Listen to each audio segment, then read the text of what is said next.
ലൈംഗികാതിക്രമ പരാതിയിൽ വേടൻ നൽകിയ മുൻകൂർ ജാമ്യാപേക്ഷയിൽ വാദം പൂർത്തിയായി. കേസിൽ മറ്റന്നാൾ ഹൈക്കോടതി വിധി പറയും. ഒരു പെൺകുട്ടിയെ കൂടി വേടൻ പീഡിപ്പിച്ചതായി പരാതിക്കാരിയുടെ അഭിഭാഷക വാദത്തിനിടെ പറഞ്ഞെങ്കിലും ഉദയസമ്മതപ്രകാരമുള്ള ബന്ധമായിരുന്നെന്ന് വേടന്റെ അഭിഭാഷകൻ അറിയിച്ചു.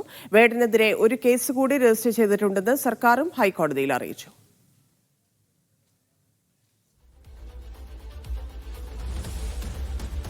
അഹമ്മദ് മുസ്തഫ ചേരുന്നു. മുസ്തഫ, വാദം പൂർത്തിയായിരിക്കുന്നു. എന്ത് സംഭവിച്ചു? കോടതിയിൽ എപ്പോഴാണ് വിധി? ഇനിയിപ്പോ മറ്റന്നാൾ ഈ വിഷയവുമായി ബന്ധപ്പെട്ട് ഒരു ഉത്തരവ് ഉണ്ടാകുമെന്നാണ് നമ്മൾ മനസ്സിലാക്കുന്നത്. പ്രത്യേകിച്ച് കോടതി പറഞ്ഞൊരു കാര്യം, വാദം പൂർത്തിയായ സാഹചര്യത്തിൽ നാളെ കൂടി കഴിഞ്ഞ് മറ്റന്നാൾ ഓർഡർ ഇറക്കാമെന്നാണ്. അതിനുവേണ്ടി റിസർവ് ചെയ്തിരിക്കുന്നു.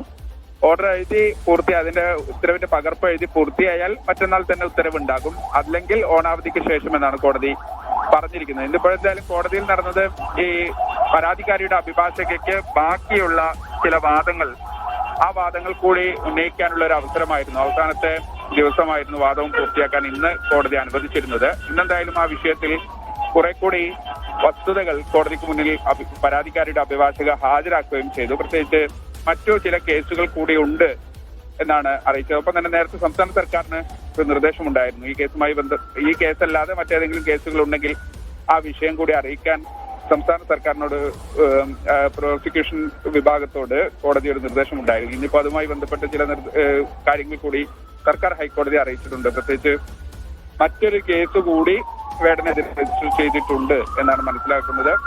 അത് എറണാകുളം സെൻട്രൽ പോലീസ് സ്റ്റേഷനിൽ മനസ്സിലാക്കുന്നത്. നേരത്തെ മുഖ്യമന്ത്രിക്ക് യുവതി നൽകിയൊരു പരാതിയുടെ അടിസ്ഥാനത്തിൽ അത് പിന്നീട് DGPക്ക് കൈമാറുകയും DGP അത് സെൻട്രൽ പോലീസ് സ്റ്റേഷനിലേക്ക് കൈമാറുകയും ചെയ്തു. അതിന്റെ അടിസ്ഥാനത്തിൽ ഒരു കേസ് കൂടി രജിസ്റ്റർ ചെയ്തിട്ടുണ്ട് എന്ന്. എന്തായാലും ഇന്നിപ്പോ വാദത്തിനിടയ്ക്ക് ചില കേസുകൾ കൂടി പരാതിക്കാരിയുടെ അഭിഭാഷക ഉന്നയിച്ചു. ഒപ്പം തന്നെ സോഷ്യൽ മീഡിയയിൽ ഉയരുന്ന പ്രത്യേകിച്ച് പല ആളുകളുമായും ഇങ്ങനെ ബന്ധം പുലർത്തുകയും പിന്നീട് അതിൽ നിന്ന് പിന്മാറുന്നു എന്നതുൾപ്പെടെയുള്ള വാദങ്ങൾ ഉന്നയിച്ചു. പക്ഷേ കോടതി അത് പൂർണ്ണമായി, കഴിഞ്ഞ ദിവസങ്ങളിലേതിന് സമാനമായി ഇന്നും അത് പൂർണ്ണമായി മുഖവിലക്കെടുത്തില്ല.